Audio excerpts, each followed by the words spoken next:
second till it tells me we're live. There's always that little tiny bit of delay. Looks like we're going. Hey guys, welcome to our once a month off-topic show, Drinks with Authors. Cheers. Cheers. I'm Katie Solitis, and with me is my co-host Jane. How are we doing tonight, Jane? We're doing pretty good. We're in the sunny state of North Carolina, so I'm happy this weekend. All right, we got two guests with us this week. Paul, where are you from again? I'm from Wisconsin, the Milwaukee area, and it's beautiful, and we're enjoying our weather and playing outside. So, what's the weather like right now? It's I don't know, 75, humid. It's really, really, really humid, but otherwise, no, it's fantastic. It's a lot cooler than where you're from. Can I trade with you? You're like 75. I'm like, that's glorious. It's triple digits right now. I'm dying. All right. Well, Joe, how about you? You're Northern California. How are you faring up there? It's not too bad today. It's mid 80s. We don't ever get humidity though. It's nice that it's pretty clean air most of the time. But we had a spout of 100 there for a couple weeks, which was miserable. I can relate to that. We typically are. This is about typical for us. Okay. Now let me ask, because I got another friend she's more Central Coast California, but it seems to me like the California people don't necessarily have air conditioning because you don't really need it. It doesn't get hot enough. Is that the same where you're from? Well, it depends on where you're at, but yeah, and here, no, you don't need it. I shouldn't say that. Sometimes you need it, but most of the time you don't. Are you up in the San Francisco area or north of that? I'm actually south of it. I live in near San Jose. Okay. If you want a major metropolitan like landmark, I live in a suburb of San Jose. Okay. Cupertino? Close. I live in Santa Clara. I have friends and family out that way, so yes. Yes, I live in Santa Clara. So. Okay. Yep. We got a troublemaker in our audience. Hey, Rebecca. Hey, Rebecca. Hi. She'll be here to cause trouble. She's probably disappointed Jason isn't here. Yeah. Where is Mr. Lavelle tonight? He will be back tomorrow for a regular show. Yeah, he gets to have family time. Mm-hmm. Now, I got to make sure tomorrow when we talk to him that we mention his library series that he's doing. It looks like it's like every 2 weeks he's got somebody coming into the library. And I think the first event went through pretty good. At least it sounded good. I saw I listened to the podcast. I saw the pictures. It looked really cool. The lady from the library, she seemed to be positive about it.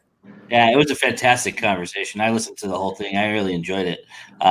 Miranda is just one of those people that you gravitate toward no matter what. But Good personality. Yeah, she's just somebody that really brightens the room the moment she walks in it. But it actually got pretty deep about halfway through. So I was impressed that Jason's a really good interviewer when he focuses. He can be, right? Yes, he can. That man is going to go far. You just mark my words. Yes. I love that he took off and started The Raven and just ran with it. And he's doing such a fabulous job. Everybody who listens to it loves it. He's getting good listenership across different platforms. So I'm really proud of him.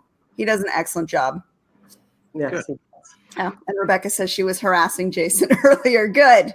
Make sure, rib him a little bit for us too. So what do we want to talk about tonight, guys? It's summertime. I don't know what you guys have been up to, but I have been trying to pack in as many conventions as I possibly can. Yeah, it's a real busy season for you right now. Yeah, well, I try and do when I've got free time. When the kids are in school, I'm bound by their schedule. So when they're out of school, I've got a lot more free time to be able to go out and do things. I even brought the kids to the last convention that I did and made them. Yeah, that was cool. Those pictures were great. Did people migrate towards the table more with the kids there? Kind of the opposite. Oh, okay. Hunter, I love my boy. He's so eager and he's so full of personality. And I gave him a stack of business cards and some stickers. And I was like, oh, just go give them to people. No, see, he's trying to sneak in right now. No. And I would just give them to people as they come by, and he would literally jump, like pounce in front of them and go, "You want some stickers? You want some?" It's just and there were some people that you could tell they're like, "I don't want to take this," but everyone looking at them, it was that social pressure of, "Oh, you mean to a Oh kid?" God, kid is handing me something. What do I do?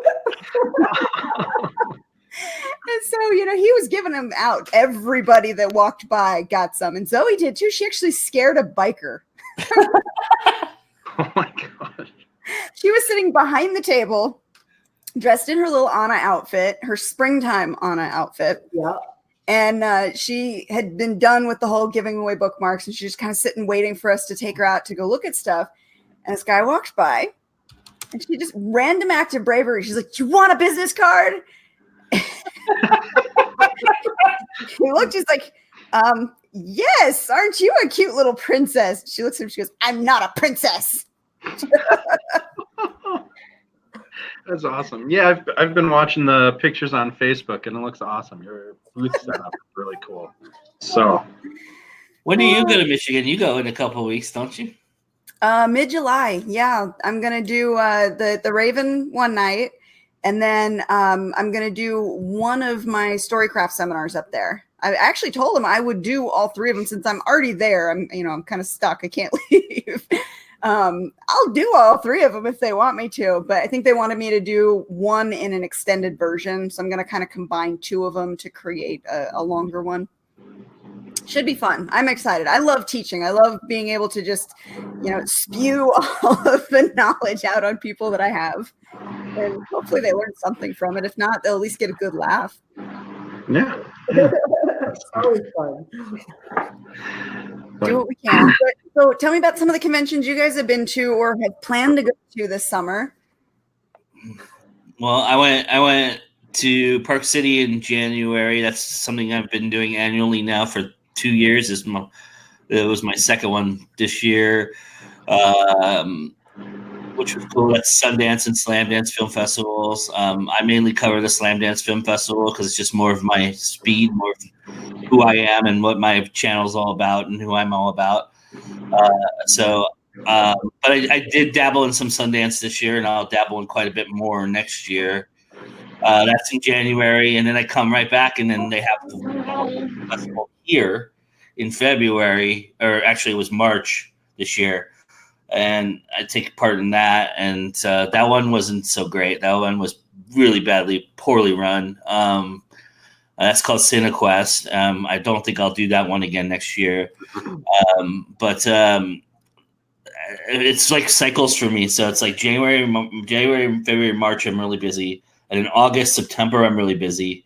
And then like November, December, I'm really busy. And then in between there's nothing. So, I mean, I could probably blanket all of the year like that, but boy, that would put a heavy economical strain on me for sure. Yeah, they can get expensive, but they can also take a lot out of you too. Yeah, they're really. And the way that I approach, what I'm doing, it's a lot. I'm like working. I work probably every day. I'm there 12, 14 hours every day. So I'm working constantly, and so it's after Slam Dance is 8 days, so. And I get there a day before and leave pretty much the day after. So it's really 6 days of nonstop going, and with no air and the altitude there, it can get really, really, really just horrible. Can we talk about that for a second? Because that's such a good point. And I've tried to make that point to other people who haven't done conventions before. And I know it's different going to the conventions you go to versus the ones that I go to. So I want to touch on that too. But the fact that you're going and you're having to be on for that full day, and even if you like talking to people, even if you're talking about things that you're passionate about, being on for that long, for that many days, whether it's a 2-day, 3-day, or 4-day convention, is so just mentally draining. You are physically exhausted by the end of it. You just face flat into the pillow at the end of the night, and then you got to drag yourself out of bed to do it the next day. even though it's enjoyable, it's so much work. But tell me what it's like, what you expect from these conventions and what you do at these conventions. I'm sorry, I didn't catch what you said. When you go to these conventions, what are you doing and what do you expect from them? Well, most of the time I go to do the interviews of people. I'm doing a lot of interviews, like singular interviews, and then red carpet interviews. So there's red carpet events, and I stand there and interview a bunch of people that walk through the red carpet that are part of a film or whatever that I'm there for. So I, for the film festivals, that's pretty typical. So I'll do a red carpet, and then I'll have an interview where I'll go somewhere off site, or some of the sites have places you can go and sit down at and interview the people at. And so I'll go and do that. So, and then in between there, I'm trying to watch a movie. I'm trying to catch somebody's film, or a lot of times when I do the red carpets, it's usually I'll do the red carpet and then they'll bring me into the film, and I'll record the Q&A afterwards for part of the interview. And so I have to be there to watch the whole film and be there for the film. So that's a real fun part for me. I mean, all of it's fun for me. It's just like you said, just I'm standing most of the time doing those things. It's not, you don't sit down. So the only time you get to sit down is when you're doing the one-on-ones.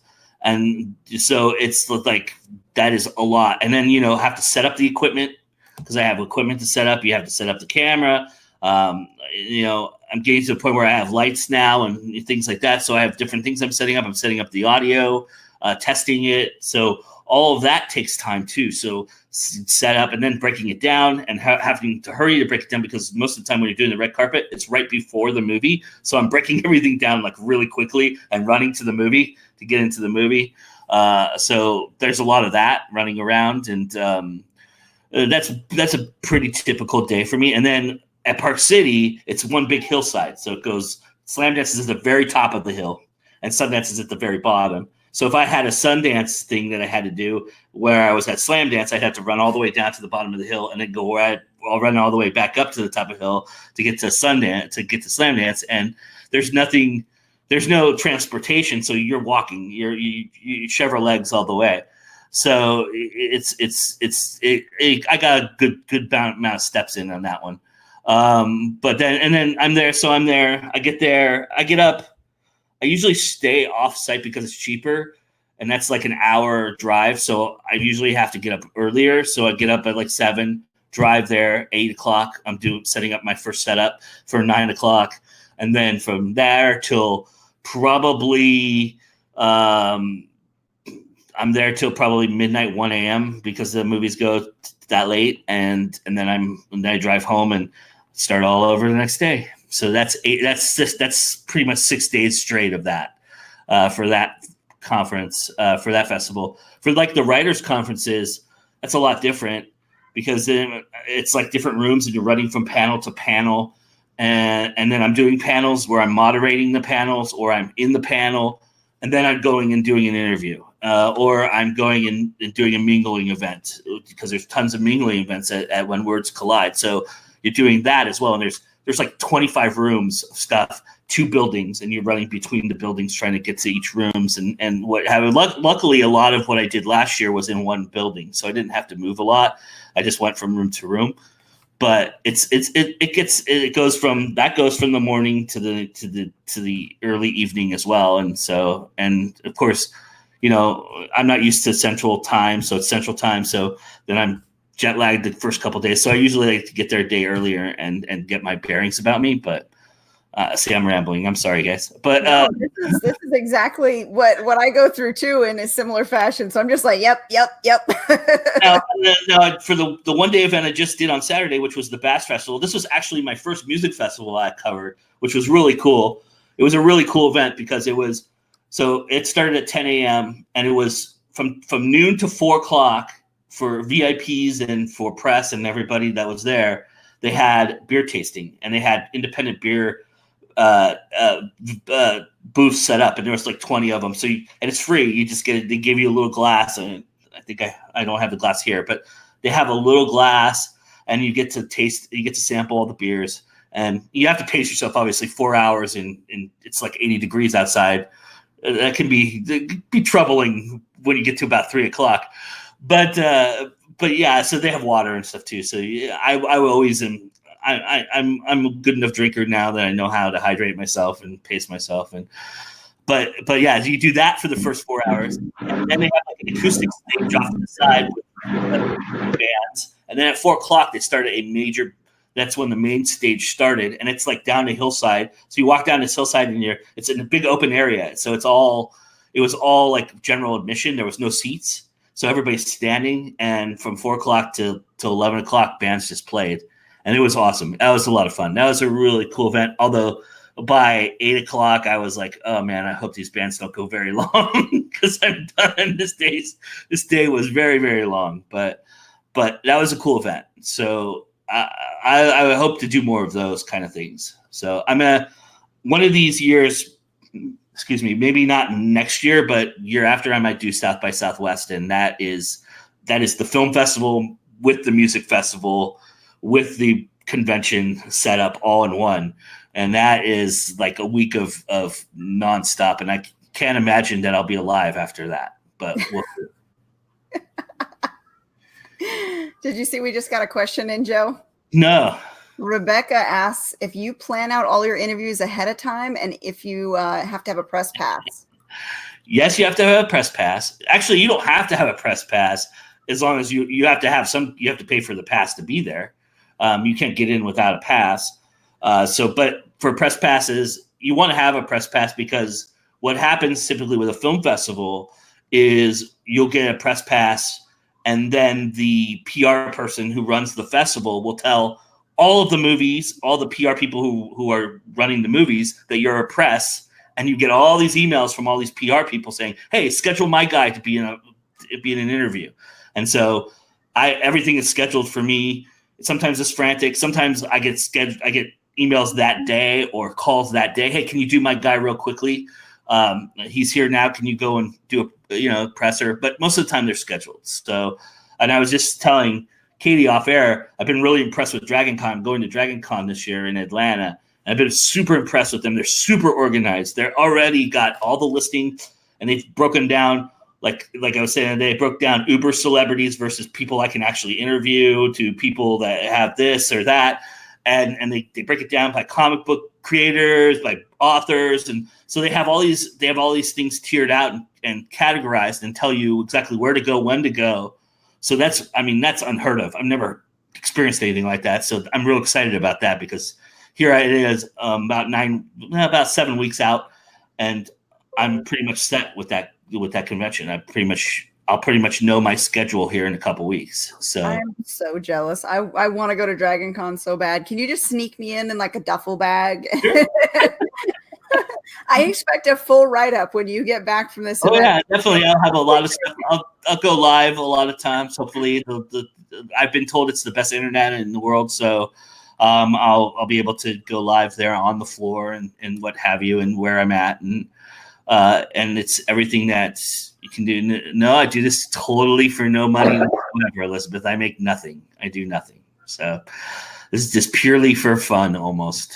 This is passion that you want to turn into a living. Well, of course, yeah. I mean, it's not. I don't want to be a reporter for my life, no. But covering these events and making people aware of these artists is what I do at GoIndie Now, and so that fits right with what I'm doing, and part of what I do. But Katie, you know where I want to go with what I'm doing. But it's basically I'm looking to do what Nerdist has done, what TYT has done. For those who don't know, TYT is Young Turks. I follow those models, Collider, and basically just be a 24/7 network that's online. So that's basically what I aim for GoIndie Now to be, and to do that for a living. That's what I want to do, and that's being at the conventions and doing the interviews. I feel is like part of that. So that's why I did it. I did mainly to make connections and to grow my audience and grow the people that I know would be interested in what I do. So, and the only way to do that is to get out to more people. So, And conventions can be anywhere. Just to answer Elizabeth's question, The conventions are all across the country. You just have to look at Across what's the world. in your in your location. There are some conventions that run around the country. One of the smaller ones I went to 2 weeks ago, maybe a little longer, HorrorCon. It's put on, it's called Days of the Dead, and they actually travel to different sites. They have 7 different sites they're going to this year, considered a traveling convention. But there are conventions that are just strictly in one place every year at the same time. So it's just a matter of figuring out what's coming to your area. Yeah, I know Horror Fest is in Danbury, Connecticut, I think in October. I should, make my son go to that because he's out in school in Danbury. So You have Thriller Fest in New York City too. That's in August. yeah. And then Comic-Con in Rhode Island in November. That actually had better bills than some of the ones in New York. Oh, I bet. Surprised. I was very, very surprised about the Rhode Island one because it's in such a small.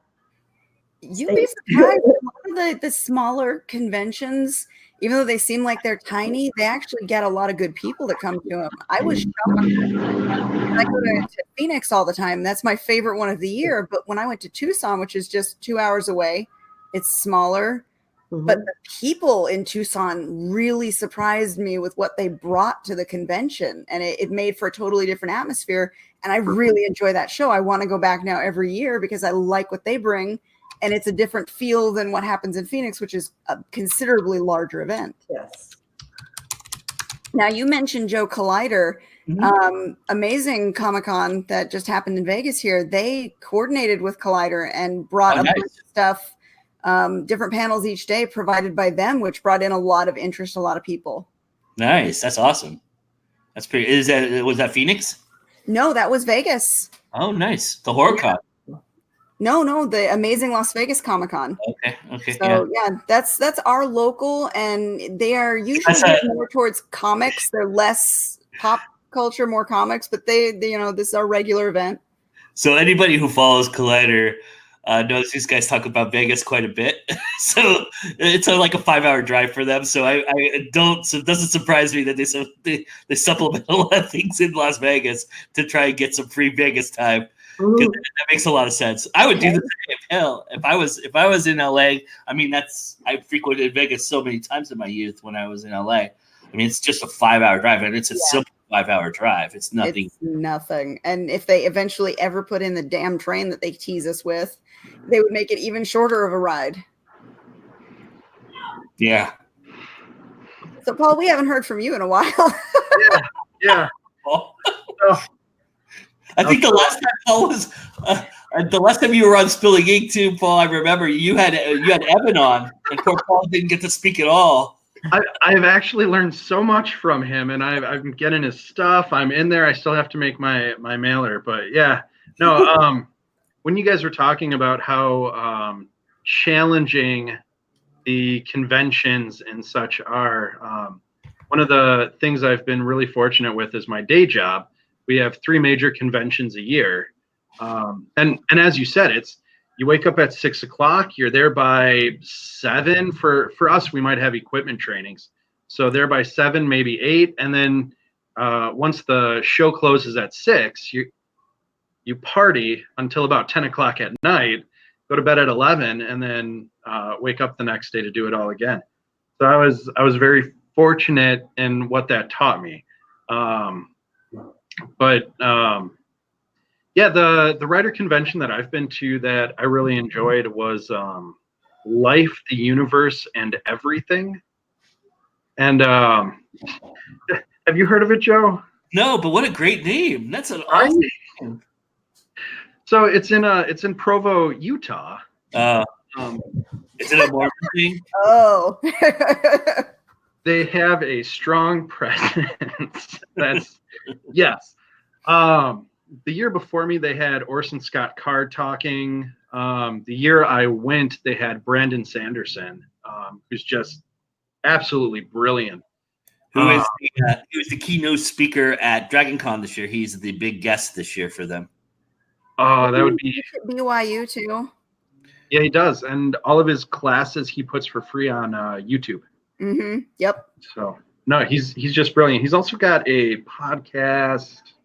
I can't remember what it's called, but that he fired up and it's still going. And I don't know if he shows up on it as much, but it's just kind of like writer tips. So no, he's been brilliant. But that's where I've been trying to go the last few years, just because a lot of my writer friends, that's where they're out of, is Utah. But my the big one this year that I was really amped about was a E3. So I didn't get to go. I wish, maybe someday. But I bought a Nintendo Switch for Pokemon, and they released Pokemon stuff. So I was really excited. It's something my son and I play Pokemon, and it helps us bond. But then they right, yeah, that's what it is. Right, writing excuses. Thank you, Rebecca. But then they released the Final Fantasy VII, and for those of you who don't know what it was a video game. I was in middle school, so probably mid-late 90s. And it was just kind of the video game that made role-playing games. And it got me really into like fantasy.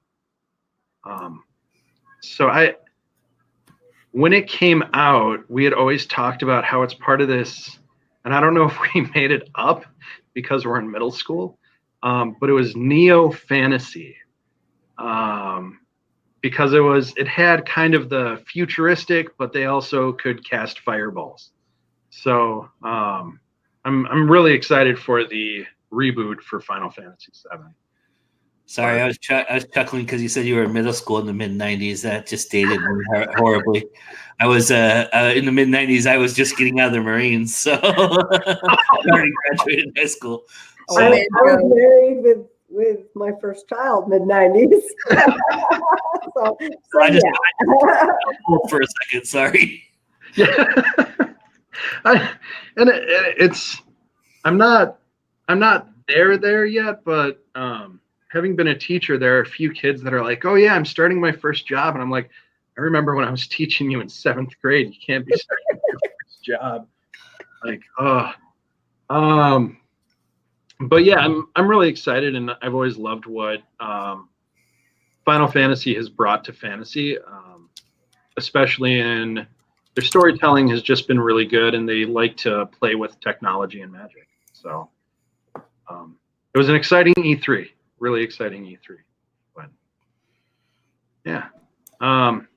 As for the writer cons, yeah, they are just nonstop. I haven't been to one like you have, Joe, where it's like those 14-hour days, but I can imagine with work and how that goes.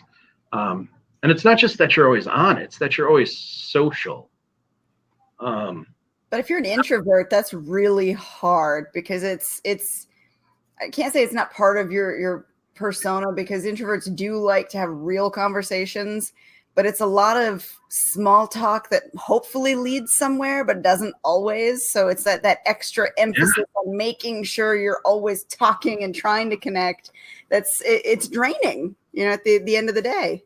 Well, I'm not an introvert by any stretch of the imagination, but I need time to myself after these things too. I always will try to find an hour or two in between to just sit and be, because if you don't, you just go insane. It's just a lot, That's the cool thing about film festivals, though, is that you do get that opportunity, because you do get to sit and watch a movie. Nobody's talking to you during a movie, so you do get that opportunity. So that's the relief that I get. But it if the movie's bad, then that really makes it worse. But I'm gonna have to find the picture that from Phoenix, because you're talking about needing the hour to talk to yourself or to just be by yourself. So after one of the days at Phoenix, all three of our booth mates, so it was Jacob, me, and Jenna, we all went back to the hotel room because we were going to hang out. And by hang out, we literally all are just sitting here like this on our phones. And Jacob decides to take a picture of us, and we're all like literally melding into the bed, looking at our phone. Yeah. And he had to commemorate that with a picture, but that is exactly what it was. That was our hanging out after a day of talking to everyone. That was like shutting up and laying down. That's awesome. Well, when I went to When Words Collide, I knew a lot of the folks there already. So, and then I met a bunch of new people. Canadians are so friendly. It's just like there's never not an opportunity to socialize and just feel like normal. It's pretty cool that they do that. But for the film festivals and stuff like that, because it's more work. I tend to need that time to myself. It just makes my head clear. Have you guys ever heard of the book Quiet?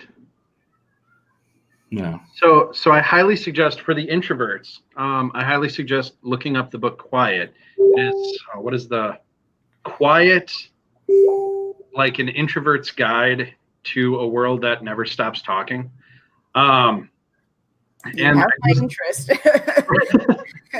Or the power of an introvert in a world. But anyway, it's Susan Cain is the author. And I just finished it about 2 weeks ago. And it talks about how a introvert can be outgoing and super social if they are passionate, which I find whenever I go to a writer convention, I can approach almost anybody in that room because it's like we all like writing. I know one thing we can talk about and be dedicated to. But it says after you talk for so long, you need an escape. And they're talking about these guys who are known for their over-the-top, flamboyant presentations. Everyone loves them. And then as soon as their presentation is done, they run into the bathroom, pick a stall, and hang out there for 30 minutes just to regain themselves. But it was really cool, and I highly suggest it. It has only been 2 weeks, but it's helped me a lot just to understand myself and how to interact, because my day job, I'm an outside sales guy. So I have to be passionate, I have to be on, and I have to be social, and it led me to better understand how to make that happen, and at the same time how to respect myself and to keep my energy up. It's hard to do. And I'll say, as a writer going to, let's say, a sci-fi or fantasy convention, it's so much easier to find those people to talk to because they're literally wearing their fandom out there for you to see. And if it's something you connect with, like if any one of the cosplaying Doctor Who's come by, I immediately can jump into a conversation with them because we have a shared connection. It's easy to see. It's right there. It's visible. And through that connection, I might eventually work into my books, but I'm connecting with them on something real and passionate between the both of us. And it's so much easier to do that than, somebody walking around, let's say, just black t-shirt and jeans. And I'm like, I don't know what to say to you because I don't have that instant ability, and you have to force yourself at that point to do it. I've gotten better at the black. You know what I did this year? I literally did find somebody in a black t-shirt and jeans, and I looked at them and I said, "Oh my God, you are the magical unicorn of this convention. You're the only one not branded." But it's really hard to connect with somebody when you don't know how to jump into that conversation. Whereas when you can see something just outward sign, something that you can connect with them on, it's a lot easier to broach that conversation. Yeah, very. So, but I'm a little like Joe. I'm not an introvert. I can talk to just about anybody. What am I, the oddball out here? Dang it. 50-50. That's Okay, you call it me. Introvert powers activate. Yeah. The ability to listen and not talk. Yes. That's so, Katie, I do highly suggest the book Quiet, Susan Cain. I'm gonna look that one up as soon as we're done. That sounds like a really fascinating read. I think it'd be fascinating. I'm not an introvert, but I think it'd be fascinating. Maybe it'll give me some great meditation technique or something that can help me when I am in quiet, you know. Then So you need to reboot. I appreciate things like that because I think the introvert has a unique perspective in that respect, you know, because they have to struggle to find what is natural for me, you know, and so they have that quiet in them already, but when they go outside their comfort zone, they have to find a way back into that, and so I don't know if that's what the book is about, but it sounds like it, but. You know, so for me, it would be almost the polar opposite. So it's kind of interesting to me, and I always find that fascinating. And it does actually talk about that. Like, it talks about introverts tapping into their extrovert. Mm-hmm. It talks about extroverts tapping into their introvert. Because they're like both groups have a unique way, as you said, a unique perspective in going about things, and they both need to find a way to be comfortable in tapping into that other side. Yeah. So, yeah, I mean, because people who are always on are almost as troubled as people who are never on, right? So you want to find that happy balance. There's got to be a balance. Absolutely. Especially right now. I mean, authors, as technology is ramping up, we need to be more visible. We need to do more of, I mean, these. I'm way outside my comfort zone. The first time I did one of these with Joshua Robertson, I'm just like, oh my gosh, what's going to happen? Are they going to hate me? Are we going to like end up in a duel? Like, because Speaking of Joshua Robertson, Rebecca just posted something I have to show you guys about the whole approaching people. I like the cover, the pretty covered paperweights. I'm so stealing that for next time. Do you like to read? No, you like colored paperweights? Because you'll get people that do that. I don't like to read. It's like, what the hell? Why are you wearing Harry Potter then? how do you get that at a writer's convention or like any?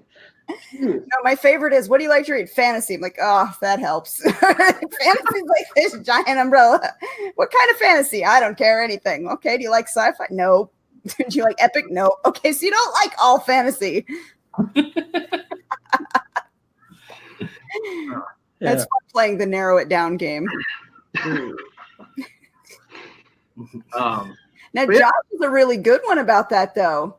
He's got the personality to be able to not only do like the interviews and stuff, but he can also sell. He does a lot of conventions as well. But he's amazing. Like just looking at what he's done in a couple brief conversations, but mostly watching, he is a fantastic marketer as well as a writer. So, yeah. Then you have to be. He did 40 of them last year. Oh, He did 40 conventions last year. How do you do that many? You set a goal to do it, and you just do it. I mean, Part of it's the expense too. I mean, he was very strategic in that. He was very strategic. He planned it very well.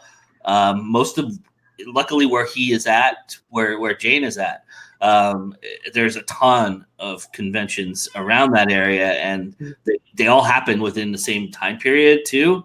So, or a little bit, they all spread out over a good chunk of time. And so, you know, from going from Jacksonville, North Carolina to Greensboro, North Carolina, that's a 4-hour drive.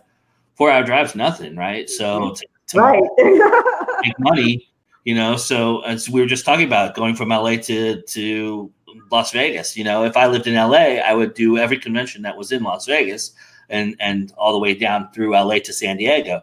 You know, because it's just so easy. It's so convenient. I mean, the ones here, I would do them, but they're so tiny. You know, they don't garner any respect. So it's the not the convention that kills you. The table fees aren't what kill you. The travel isn't what kills you. It's the hotel and the food that ends up killing you. And that's what usually blocks me from doing as many, because I'd love to do WonderCon. I'd love to do San Diego Comic-Con. They're within driving distance. They're so close. You just have to be disciplined, I guess, a little bit too. I mean, you know, I think there's something to be said for that. If you budget yourself for those things, you can do that. I mean, what he's done is not unheard of, but it's damn impressive. I mean, that's impressive. 40s, I couldn't imagine that. I would probably fall over dead. Yeah, well, there's only what, 20 weeks in a year, so he was like doing almost one every single week of the year. Carrying 3 boxes of books everywhere he goes, to 3 to 6 boxes of books every day, all weekend long. And it's not like I don't know how they do it in Phoenix, but a lot of those conventions, they make you tear it down and then put it back up. Not the whole thing, but they make you take the books and stuff, everything down and bring it back and the next day. I don't know if that's the case with most of you. You just keep everything there. It does depend on the convention. I know the LA Festival of Books does make you tear down. That's the one that Jenna goes to a lot. Phoenix, no, you leave it up for the whole 4 days. Tucson, you leave it up for the whole 3 days. Vegas, you leave it up for the whole 3 days. So it's only a beginning, build up, and tear down, which is not that rough at all to deal with. So I mean, if you're strategic about it, you can really make it work for you. And I mean, I bring food to I bring food to the booth. I have cases of water under my booth half the time. I go to the grocery store and get sandwich fixins so that I can sit there and make a sandwich at my booth and not have to buy food while I'm there. I mean, yeah, you budget as much as you possibly can, and you find your ways around making it livable. And with Phoenix, I share. We share booth, we share hotel. We try and cut the cost as far down as possible so that we can afford to do it. That's smart too. That's a good way to do it. I mean, it's just like I said, like for Sundance and Slamdance, to stay there is astronomical. I mean, it's just ridiculous. It's ridiculous to stay there without the festival. I mean, where are those located? It's in Park City, Utah. Okay. So it's the skiing capital of the planet. So it's if you're there during ski season, it's astronomical to stay there regardless. And then you add a film festival where celebrities, like A-list celebrities, are going to interact and be there. It gets even more astronomical. So I stay an hour away. It's just easy. It's just cheaper for me to get a hotel an hour away. Plus, I have garnered enough. I am like a gold member of Holiday Inn, and I've garnered enough points or whatever to get discounts and be part of that. So to do that too, get yourself a frequent flyer thing or get yourself a frequent hotel thing where you can take advantage of that because you gain points and then they give you extras and things like that. But to do that, I get a cheaper rate. And then I'm also an Avis Gold member, so I get a cheaper rate on a car, and so it's cheaper for me to rent a car. It's 3 times cheaper, believe it or not, to rent a car and drive an hour each way every day to do that. So I mean, it means that I have to get up an hour and a half to 2 hours earlier, but it's worth it. The parking's what kills you in Park City too. I spend probably $350 for those 6 days for parking. That's the expense that I incur most of the time at Park City. So now there's something to be said for making friends who live in areas where big conventions happen. If you can couch surf, that's usually a good way to do it. For like Vegas here, I've usually told my friends if they want to come do the event, especially to do it with me, share a booth, I've got couch space. So that cuts costs. I have a friend in Tucson who he's offered couch space if he's got it available during Tucson Comic-Con. So it cuts the cost down to kind of timeshare like that. And if you have friends in different areas and, couch surf, it really brings down the costs and makes doing these conventions a lot more affordable, a lot easier to do. Absolutely. That's so important. It really does make a difference in doing those kind of things, and you just got to be due diligent about it. It's just you gotta know where you're going and the best route to get there. And it takes a lot of forethought too. You have to plan out what conventions you want to go to during that year, and whether or not you're near other people, whether or not they're doing them. So I mean, right now we're in June of 2019. I've already planned out 2020. So I already know what I'm doing in 2020. I already know where I'm going.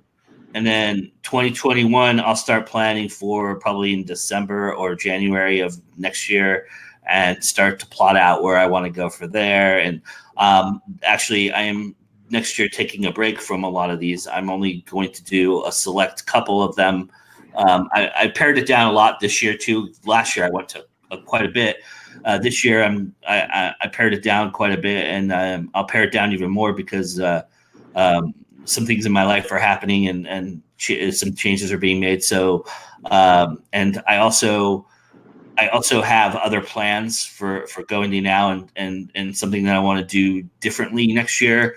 So that requires some to have some capital. So I'll pare down the events. The thing you worry about with the events is you losing momentum, because you go to them so often that you start to gain a reputation, or people start to know you, start to want to be part. Yeah. But I think taking a year off is not going to hurt me. And the ones that I have a reputation for already, I'm already going, those are the ones that I'll commit to again next year. Like I promised the people at Sundance next year that I would apply to be part of more of what Sundance is doing next year. So I am already committed to going to Park City again next year.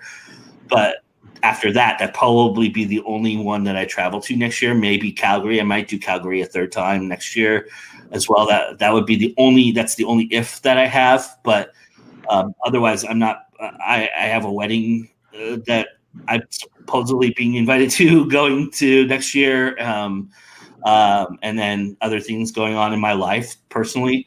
So those things are going to take precedent over what. And like I said, I'm doing a new thing with going to now next year. So to change to see if it changes the tide a little bit and gets me closer to my aim and my goals. And so you have to focus on that, and that takes capital. So that's where I'm at. So, but I'm already set for 20. I really do know what I'm doing 2020. So. And you kind of have to know in advance where you want to go to even set those goals. We lost Jane. She disappeared on us. She did. Like, for instance, the group that I do Phoenix with, we call ourselves the League of Fantasy Authors. And we did so because we've had a few people drop in and drop out over the years, but we always want to maintain that booth, because if you lose your booth space at Phoenix, because of how big of an event it is, there's a wait list to get back. And so we want to keep that momentum, keep our space, keep going every year. So for right now, there's 3 of us going on average every year, but we're open to more people because that brings the cost down, as long as we keep in that manageable level. Because at a booth, let's talk about a 10 by 10 space, there's only so many people and so many books you can cram into that 10 by 10 space before it gets really uncomfortable. And for me, only having one book, about to have 2, which we can talk about too. I can make a pseudo announcement about that tonight if you want, exclusive on your show. But with one book about to have 2 out there, going to book conventions aren't exactly my focus right now, because just having 2 books, it doesn't really help you all that much. I mean, I'll make money, I'll do what I do, but it's not ideal like having like what you have, like 7 series out and 500,000 books, and because you're an absolute machine. But yeah, so those would having that library and inventory, and that'll change my approach as well. And Phoenix is something that I want to do. That's on my to-do list. Like I said, South by Southwest is on my to-do list. So there are things I will do eventually, but I also think that they're not going anywhere anytime soon. So I have time, and hopefully I'm not going anywhere anytime soon. So I have time. And so all those things will happen when they're supposed to happen. And I just accept that and go with it, because, you drive yourself crazy if you didn't. I'm not Warren Buffett. I can't go everywhere all the time. So that's the beauty of it, though, Joe. If you're ready for Phoenix, you've got the League of Fantasy Authors waiting in the wings. And no, I mean, obviously hanging out with you is a priority for me, and we're going to hopefully do that at some point very soon. And hanging out with a bunch of people that I've never met before, that's always I'm real excited. Part of the reason why I chose Atlanta was strategic on my part for the conference, being just a little bit below San Diego, because San Diego, I just missed out on San Diego. So Dragon Con's just that tad below, but it's gaining momentum on San Diego, and it's starting to become that kind of level. I mean, they have high tier celebrities going to this thing. Brandon Sanderson being one of them. I mean, that's a big time name for a con like that. But part of that was that, but also part of it was that there's a certain person that I want to meet so badly there. And I think I know who you're talking about. So Mr. JD Estrada and I are already making plans on what we're going to do when we're there together. So, I mean, that's the cool thing. That's to me, that makes it a worth it 100 times over. So those are, I mean, I want to get out to the Carolinas and meet my gals at Three Fear Press and Josh Robertson and all those people. I mean, I feel like we're close friends already, but it's just so different when you're together like that. It's so amazing, and I look forward to those days. We need to have like just a giant, Go Indie Now webcast meetup or something where we all find a way to be in the same place at the same time. It's going to happen. There will be a time when something like that will occur, but by then we'll have all met each other. But I think I have so much respect for people who put these things on, because these things are an astronomical nightmare. On top of everything, a logistical nightmare. They are terrible. They're so incredibly hard to put on, and they're so incredibly hard to make money at. I mean, people think that because you put Comic-Con on it, that you're going to make money. No, that's not how it goes. Mm-hmm. You have to have the right amount of celebrities. There's so many factors you have to be involved with to actually do something like this. And so it's so all right. We'll make that happen for sure. But so I have so much respect for those folks who do that, because I mean, the two guys that put on Phoenix, I couldn't imagine what they do and how they do it. They're working 9 months out of the year to put this one weekend on. That's crazy to me. I mean, that's all they're doing. They don't have time to write anymore. They don't have time to do anything, because they take care of their kids and they do this con. That's what they do. And it's like, wow, that's amazing. That's the kind of dedication you need to do something like that. So until I get to a point where, where Go Indie Now can run on its own, I won't do anything like that, because to me, that would be my next goal after I get Go Indie Now going to where I want to go, would be then to host something that involves Go Indie Now, but that would require me planning something for like a year and a half. And so it's a good thing you've got a hat, because you'd be pulling all of your hair out. Right. Well, I don't have hair as it is, but yeah. Yeah, my daughter's an event planner, so I could not do that. That is, you have to have like the patience of I mean, I spent like a drill sergeant. My wife and I spent a year and a half planning her wedding. I can't imagine, and that was nothing. That was 65 people. It was in one location. We had a really small wedding, and we spent a year and a half planning that. So I can't imagine planning something where you're going to have millions and millions of people. That would be my daughter's like pinnacle thing. She would love to do that. I'm so the opposite. I'm like, just tell me what I need to do and I'll do it. Please don't make me organize. Sorry about my little power snafu. I had to go run and find my power cord. Oh no. Yeah, it's like, oh. Murphy's Law, right? Yep, exactly. Now, Joe, have you ever gone to Gen Con, or is that not a big enough like writer type thing? Oh no. I mean, I'm not trying to downplay any con being bigger and small, but no. I mean, and that's not how I choose things. I'm curious. That's it. No. I've never been to Gen Con. I would love. That's certainly on my list for sure. Okay. That's a really good one to be on the list for sure. I missed when it was in Milwaukee. I want to get an RV and just go around the country and hit every single convention that I could possibly hit. I mean, that would be so much fun to do. That would be. And then be able to visit everybody, because just like you said, Joe, there are people on all different parts of the country that we know because we've talked to them so often through our shows or through just our chats online. Oh, there's people all across the world. I mean, I Right. know people all over the place that I would love to go visit. You And know, to be able to actually be in person with them for, you know, a weekend or something, and give Rebecca a hug like she's demanding, or just anything. It would be so much fun to be able to connect with everybody and to be able to do that and still earn that paycheck that you need. So Yeah, that's the tough part.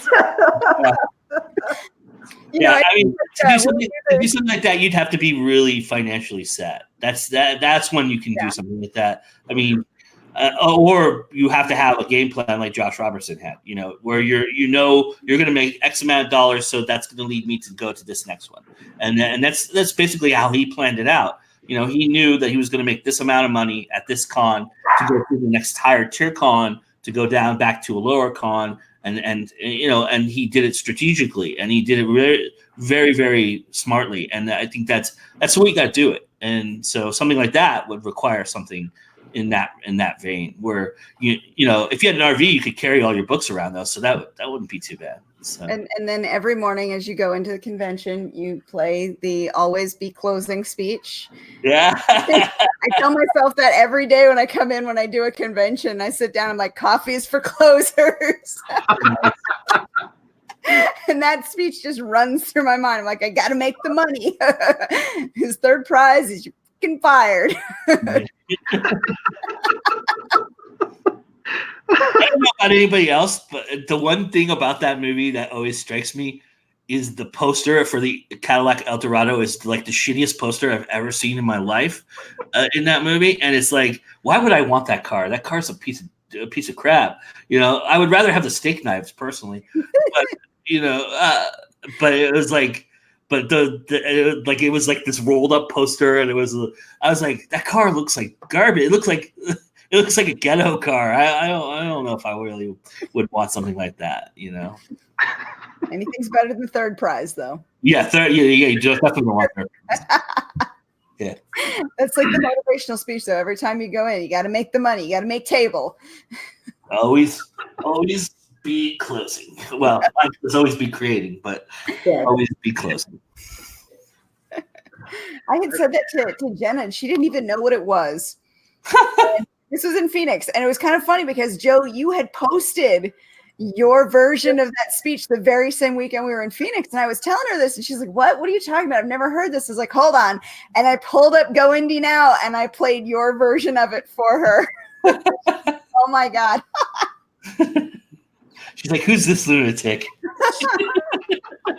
I gave her the background too. She knew what it was about. I was like, this is like one of the classic salesperson speeches. It's my favorite monologue. It's the one I did when I think I told you this. I did this. This is the monologue when I was trying to be an actor. This was the monologue I learned to do, and that was the one I did for auditions and stuff. So is that how you guys get pumped up? Like you listen to. I always find it interesting. So I do have a rotation of stuff. I do. Okay. Yeah. I try to find a song. Like that's my go-to thing is you find the song, you play it loud when you're like driving. For me, driving to the office or my first 10 minutes. And yes, awesome, listen to my new motivational song. It's originally a Prince song. It's Let's Go Crazy, but I like the Incubus version of it. So I play that one usually on my way into events to help pump me up. That is awesome. Yeah, music helps. Music so helps. If you're allowed to have music at your booth without disturbing people, having music playing all day super helps keep you motivated. Absolutely.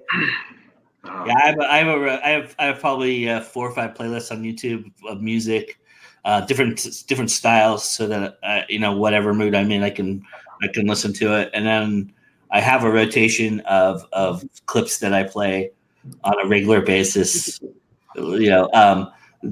Always be closing is one of them. The Ben Affleck speech in Boiler Room is one of them. I always have that one. I always have the Christmas rant from Christmas Vacation, Clark W. Griswold's rant. That's one of them. And then the prologue to Henry V I have from Kenneth Branagh's version of Henry V. That one's a part of my playlist. And then if I'm trying to draw emotion, I have Spock's death as one of my playlist moments. So, because that one always hooks me up. So, Okay, fair the enough.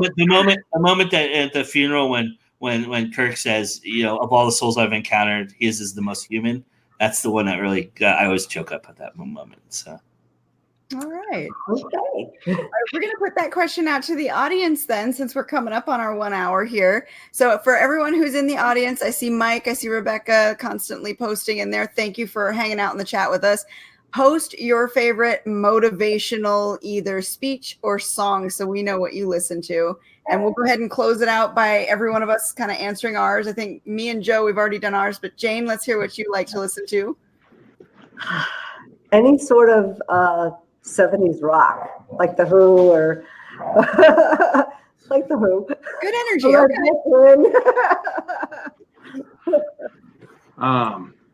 So I like right now High Hopes by I can't even remember. The Fall Out Boy sound alike. Panic at the Disco, and then anything by Two Steps from Hell. It's fantastic. So. All right, and we'll check in with the comment and see what they say in a little bit. But thank you guys for hanging out. This has been a fun show tonight. And for all of our viewers, we'll be back tomorrow for our regular Spilling Ink. Remember, Jason will be back, so go ahead and give him a little hell for not being here tonight, even though it wasn't his scheduled night. But still, It's not a scheduled night. But we'll be back with another Drinks with Authors next month, third Friday of every month. And we do Spilling Ink as usual on every Saturday, 5 p.m. Pacific time. We'll see you next time. Bye, guys. Bye. Bye. Yeah.